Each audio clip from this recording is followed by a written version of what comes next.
আসসালামু আলাইকুম প্রিয় দর্শক, আমি কিছুদিন আগে একবার একটা টকশোতে বলেছিলাম যে নির্বাচন কমিশন যদি শেষ পর্যন্ত এনসিপির দাবি অনুযায়ী তাদেরকে শাপলা প্রতীক দেয়, তাহলে প্রমাণ হবে যে এই নির্বাচন কমিশনের পক্ষে স্বাধীনভাবে একটা নির্বাচন পরিচালনা করা সম্ভব নয়। এবং আমার এই কথার উপর ভিত্তি করে বেশ কয়েকটা নিউজ ফটো কার্ড বিভিন্ন মিডিয়া প্রকাশ করেছিল এবং আমি মোটামুটি একটু বিতর্কের মুখে পড়েছিলাম যে এত দ্রুত আমি কেন সিদ্ধান্ত দিচ্ছি, তারা পারবে না, আর এনসিপিকে শাপলা দিলে সমস্যাটা কোথায়। দেখুন, আমি বলি, এনসিপিকে শাপলা দিল নাকি আপনার আমাদের জাতীয় অন্য কোনো প্রতীক দিল, এটা নিয়ে ভাই আমার কোনো মাথা ব্যথা নাই। কে শাপলা পেলো, কেউ নৌকা পেলো, কে ধানের শীষ পেলো, এটা নিয়েও আমার কোনো মাথা ব্যথা নাই।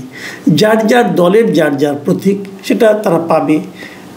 যদি আইনের মধ্যে থাকে তাহলে তাকে নির্বাচন কমিশন সেটা দিবে, এটা নিয়ে আমার কোনো আপত্তি নাই। আমার প্রশ্নটা ছিল যে এনসিপি যখন প্রথম শাপলা প্রতীকটা চাইল, তখন নির্বাচন কমিশনের যে প্রতীকের যে লিস্ট ছিল, প্রতীকের যে তালিকা ছিল, সেই তালিকার মধ্যে শাপলা ছিল না। তার মানে নির্বাচন কমিশনের যে তালিকা যে এর মধ্যে সে বিক্রি করবে, তার বাইরের একটা প্রতীক এনসিপি চেয়েছে। তো চাইতেই পারে। যেমন ধরেন, আমি একটা উদাহরণ দিয়ে বলি, আপনি গিয়েছেন যে একটা মনোহরি দোকানে চাল ডাল এগুলি কিনবেন, যে আপনি বললেন ভাই আমাকে কি আপনি একটু টেট্রন কাপড় দিতে পারবেন, তো ওর দোকানে কি টেট্রন কাপড় আছে? এটা তো চাল ডালের দোকান। তো আপনি বললেন না, আমাকে দিতে হবে। এখন সে বললো যে ভাই আমার শেলফে তো টেট্রন কাপড় নাই, আমি কী করে দিব আপনাকে? ওই কি যেখান থেকে পারেন দেন, পয়দা করে দেন, দিতে হবে আমাকে, কারণ আমি চাইছি তো আমাকে দিতে হবে। তো এ ধরনের যদি আবদার আসে সেক্ষেত্রে কী হবে? এবং এনসিপি তখন হুমকি দিল, যদি তারা শাপলা প্রতীক না পায় তাহলে তারা ঘেরাও করবে নির্বাচন কমিশন, অমুকের দালাল তমুকের দালাল, অনেক কিছু তারা বললো। সেগুলো বলে আর আপনাদেরকে ক্লান্ত করতে চাই না, কারণ আপনারা বহুবার এগুলি দেখেছেন। নির্বাচন কমিশন কি যুক্তি দিল? নির্বাচন কমিশন যুক্তি দিল যে শাপলা একটা জাতীয় প্রতীক, আমাদের এই প্রতীকটা দেওয়া যাবে না। এনসিপি পাল্টা যুক্তি দিল যে এই শাপলা আপনার জাতীয় প্রতীক হয়, তাহলে যে আপনার ধানের শীষ, তো এটাও তো জাতীয় প্রতীকের একটা পার্ট। যে তারকা, এটাও তো জাতীয় প্রতীকের পার্ট। পাট পাতাও জাতীয় প্রতীক, চা পাতাও। এখন অনেক জাতীয় প্রতীকের মধ্যে তো অনেক কিছুই আছে, এখন সবগুলি মিলে, কিন্তু ওইগুলো তো ইম্পর্টেন্ট না। মূলত চোখে পড়ে কিন্তু শাপলা, প্রমিনেন্ট শাপলা।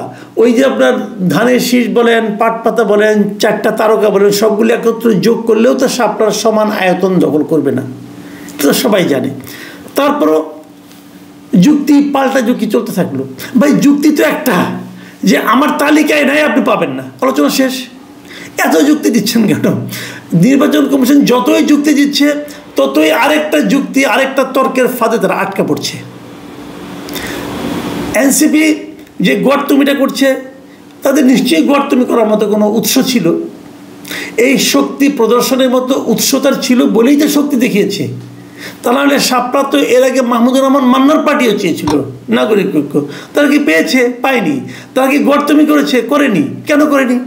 কারণ তাদের মাথার উপর ডক্টর ইউনূসের একটা সরকার ছিল না, এদের মাথার উপর ডক্টর ইউনূসের একটা সরকার আছে।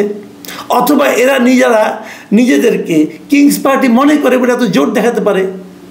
সদের এক লোক নিয়ে তারা বলে নির্বাচন কমিশনকে ঘেরাও করবে, এগুলি বলে। তো সেই তাদের জোরটা আছে। এখন জোর কার কেন আছে এটা নিয়ে আমার কোনো বক্তব্য নাই ভাই। থাকতেও পারে, যদি কেউ জোর দেখাবে, কারো শক্তির জোর আছে, কারো মাঠের জোর আছে, কারো লজিকের জোর আছে, থাকতেই পারে। নির্বাচন কমিশনের কী জোর আছে এটা আমি বুঝতে চেয়েছিলাম। আমার বক্তব্য কিন্তু ওটাই ছিল যে আমি বুঝতে চেয়েছিলাম যে নির্বাচন কমিশনের কী জোর আছে। এনসিপির জোর আছে কি না আছে এটা আমার জন্য বিবেচ্য বিষয় না, কারণ এনসিপি নির্বাচনে যাবে জনগণের ভোট নিতে। কিন্তু আমার জোর থাকতে হবে নির্বাচন কমিশনের, যে নির্বাচন কমিশনের মেরুদণ্ডটা শক্ত আছে কিনা, নির্বাচন কমিশন এই ধরনের পলিটিক্যাল চাপ সহ্য করতে পারে কিনা। এটাই আমার দেখার ব্যাপার ছিল। এবং সেইটা দেখতে যেয়ে আমি বলেছিলাম যে যদি তারা দেয়, মানে যদি তারা নতজানু হয়, যদি তারা এই দাবির কাছে নিজেদের যে তালিকা, নিজেদের যে আইন, সেটাকে চেঞ্জ করতে হয়, চেঞ্জ করে অথবা আইন লঙ্ঘন করে, তাহলে বুঝতে হবে যে এই নির্বাচন কমিশন দিয়ে আর যাই হোক একটা অবাধ ও সুষ্ঠু নির্বাচন হওয়া সম্ভব না। কারণ নির্বাচনের সময় সবগুলি পার্টি কিন্তু যার যার মতো করে সর্বোচ্চ চাপ প্রয়োগ করবে নির্বাচনের ফলটাকে নিজের দিকে নিয়ে আসার জন্য।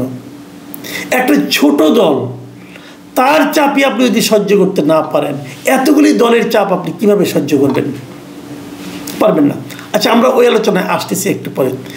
এই এতগুলি কথা এখন বললাম কেন? বললাম এই কারণে যে আজকে বৃহস্পতিবার 30শে নভেম্বর, আজকে নির্বাচন কমিশন তার নির্বাচনী প্রতীকের যে তালিকা সেটা একটু পরিবর্তন করেছে এবং সেখানে পরিবর্তন করে নতুন তালিকায় তারা শাপলা কলিকে অন্তর্ভুক্ত করেছে।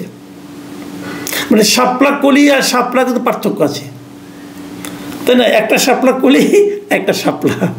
তো শাপলাটা রেখেছে কিন্তু শাপলার কলি হিসাবে রেখেছে।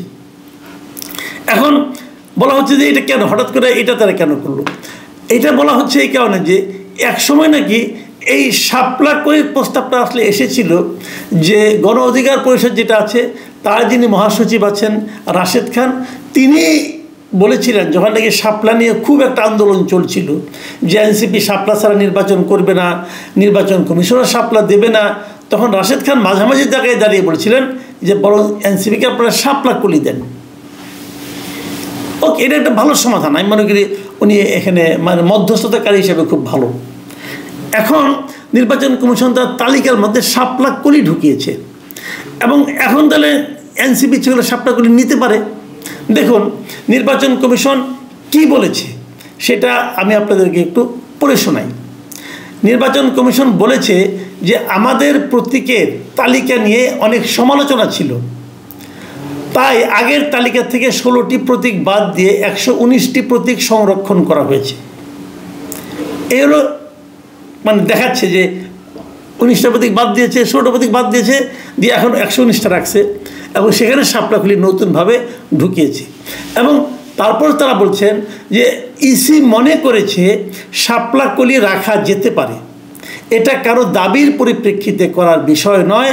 আপনারা জানেন একটি দল শাপলা চেয়েছে, তার মানে উনি সাংবাদিকদের বলছেন যে আপনারা জানেন যে একটা দল শাপলা চেয়েছে, কিন্তু সেই দলের দাবির প্রেক্ষিতে আমরা শাপলাকলি রাখিনি, আমরা নিজেরা মনে করছি যে শাপলাকলি রাখা যেতে পারে। ওই যে ভানুর একটা কৌতুক শুনছিলেন না, বউয়ের সঙ্গে অনেকক্ষণ ঝগড়া হয় যে বউ বলে সে কাশ্মীর যাবে এবং ভানু বন্দ্যোপাধ্যায় বলে দেন আমি পুরী যাব। এটা নিয়ে বিরাট ঝগড়াঝাঁটি। এক পর্যায়ে বউ জিনিসপত্র ভাঙা শুরু করে, তখন ভানু বলে ঠিক আছে আমি যাব, কিন্তু তোমার ইচ্ছায় যাব না, আমি নিজের ইচ্ছাই কাশ্মীর যাব। এখন এখানে হয়েছে ওই জিনিস, ইলেকশন কমিশন এনসিপির দাবির জন্য শাপলা ফুল রাখে নাই, নিজের ইচ্ছাতেই তারা শাপলাকলি রেখেছে। ভাই একটা কথা বলেন, এই যে নির্বাচন কমিশনের অজুহাত, এটাকে কি আপনাদের কাছে গ্রহণযোগ্য মনে হয়? আমার কাছে মনে হয় না। আমার কয়েকটা প্রশ্ন, আপনি যদি শাপলা তাদেরকে দেবেন, কলি দেন, ফুলি দেন আর ডাটাই দেন, যাই দেন, যেহেতু শাপলায় আপনারা রাজি হয়েছেন, আগে তাহলে অরাজি হলেন কেন? অরাজি হওয়ার সময় খেয়াল ছিল না যে আপনি আপনার এই অবস্থান ধরে রাখতে পারবেন না? আপনার তখন মনে ছিল না যে আপনার পিঠে মেরুদণ্ড বলতে কিছু নেই, ধমক দিলে আপনি কুই কুই করে রাজি হয়ে যাবেন? এটা তখন মনে ছিল না? তখন দিয়ে দিলেই পারতেন। আমার তো কোনো সমস্যা নাই, আমাদের কারো কোনো সমস্যা নাই ভাই, কে কোন প্রতীক পেল এটা নিয়ে আমার কোনো বক্তব্য নাই। আমার বক্তব্য হলো আপনার মেরুদণ্ড কোথায়? নির্বাচন কমিশনের মেরুদণ্ডটা কোথায়? ওই যে তারাপদ রায় একটা কবিতা শুনেছিলাম না, যে এক লোক তার মেরুদণ্ডটা খুঁজে পাচ্ছে না। নির্বাচন কমিশনারদের অনুরোধ করবো, আপনারা তো অনেক সময় বড় বড় পদে ছিলেন, আপনারা অবসরপ্রাপ্ত, আপনারা দয়া করে একটু খুঁজে দেখুন যে আপনাদের মেরুদণ্ডটা কোথায়। আপনি কার চাপে উপরে এটা করলেন? আপনাকে কি সরকার চাপ দিয়েছে? আপনাকে কি ইলেকশন কমিশনের অন্য কোনো কোনো গ্রুপ চাপ দিয়েছে আপনাকে, কোনো পলিটিক্যাল পার্টি চাপ দিয়েছে, কে চাপ দিয়েছে আপনাকে? কার চাপে আপনি নতজানু হলেন? আপনি যার চাপেই নতজানু হন না কেন, যারই, যে কোনো একটা সংগঠন হোক, যে কোনো একটা গোষ্ঠী হোক, যে কোনো একটা প্রতিষ্ঠান হোক, আপনি যদি কারো চাপে নতজানু হয়ে থাকেন তাহলেই প্রমাণিত হবে আপনি ব্যর্থ। যদি সরকারি চাপে করে থাকেন সেটাও আপনার ব্যর্থতা, কারণ সরকার আপনাকে চাপ দেওয়ার এখতিয়ার রাখে না। ডক্টর ইউনূস যেভাবে রাষ্ট্রপতির কাছে শপথ করে প্রধান উপদেষ্টার দায়িত্ব নিয়েছেন, প্রধান নির্বাচন কমিশন যিনি আছেন তিনিও শপথ করে দায়িত্ব নিয়েছেন। আপনার চাকরি কেউ খেতে পারবে না, তাহলে আপনি কেন এমনটা করলেন? কেন বোঝান আমাকে। যদি আপনি করবেন তাহলে আগে কেন বললেন যে আমি করব না? তার মানে আপনি ঠেলায় পড়ে করেছেন। আপনি যদি এনসিপির মধ্যে একটা দলের ঠেলা সহ্য করতে না পারেন তাহলে নির্বাচনের সামনে সবার ঠেলা কীভাবে সহ্য করবেন? প্রিয় দর্শক, আমি বলেছিলাম যে শাপলা যদি তারা দেয় তাহলে প্রমাণ হবে তারা ভালো নির্বাচন করতে পারবে না। ওরা হয়তো বলবেন, ভাই ঠিক আছে, আমি তো শাপলা দেই নাই, আমি তো শাপলার কোলে দিছি। কি ফানি ব্যাপার ভাবে দেখো, আমি শাপলার কোলে দিছি। তো এইগুলি হলো কি জানেন, খোরা অজুহাত। আপনারা আপনাদের প্রতীকের তালিকা পর্যন্ত চেঞ্জ করেছেন একটা দলের চাপের কারণে। যতই আপনি বলেন আমি নিজের ইচ্ছাতেই দিয়েছি, ওই ভানু বন্দ্যোপাধ্যায়ের মতো। তো ভানু বন্দ্যোপাধ্যায়ের কৌতুক শুনে, ওটা শুনে যারা শুনেছিল আর কি, তখন তো আর ভিডিও হতো না, অডিও, সেই অডিও কৌতুক যারা শুনেছে দর্শকরা কিন্তু সিরিয়াসলি ভানু বন্দ্যোপাধ্যায়ের সঙ্গে একমত হয়নি, বরং তারা হেসেছে, ভানু বন্দ্যোপাধ্যায়ের অসহায়ত্ব দেখে হেসেছে। আমরাও নির্বাচন কমিশনের অসহায়ত্ব দেখে কৌতুক অনুভব করছি এবং সেই সঙ্গে আতঙ্ক বোধ করছি যে এই নির্বাচন কমিশন কিভাবে একটি জটিল নির্বাচন সম্পন্ন করতে পারবে। আমার তো মনে হয় না। প্রিয় দর্শক, এখানে পর্যন্তই। আল্লাহ হাফিজ।